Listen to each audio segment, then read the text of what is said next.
بسم اللہ والصلاۃ والسلام علی رسولہ الکریم۔ پیارے دوستو، پیارے ساتھیو، ہمارے حضرت ارشاد فرمایا کرتے تھے کہ تمام مقامات سلوک میں جو سب سے بلند درجہ رکھتی ہے وہ چیز اللہ کی محبت ہے۔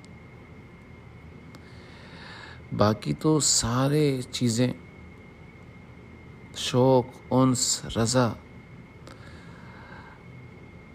زہد، صبر، توکل، یہ سب اسی محبت کے تابع ہیں،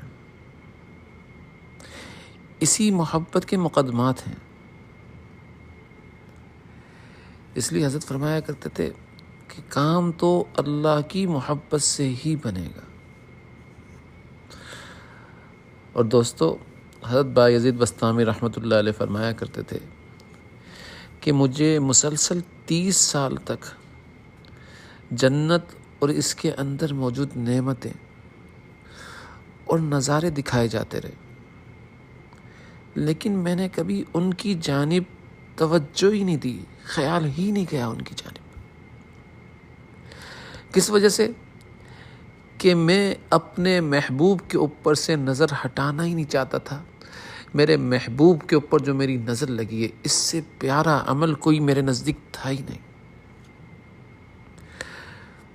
لیکن ایک دن بھول سے، جان بوجھ کر نہیں، بھول سے میری نظر جنت کی ایک حور کی طرف اٹھ گئی۔ تو حضرت بایزید بسطامی رحمۃ اللہ علیہ فرماتے ہیں کہ اس کی پاداش میں 10 دن تک میں اللہ کی جانب سے روحانی فیض سے محروم رہا۔ دوستو، ہماری نگاہ تو پتہ نہیں کتنی دفعہ اللہ کے غیر کی طرف اٹھتی ہے، اللہ کے علاوہ اور چیزیں نظر آتی، تو ہمیں اللہ کا فیض کیسے ملے گا؟ اگر اللہ کا روحانی فیض چاہیے تو بس نگاہ اللہ کی طرف لگا کر رکھو۔ اللہ تعالیٰ عمل کرنے والا بنائے۔ میری ماں، میری بہنیں، بیٹیاں، فجر کی نماز کا وقت ہو گیا، اللہ کے دربار میں حاضر ہو جائیں۔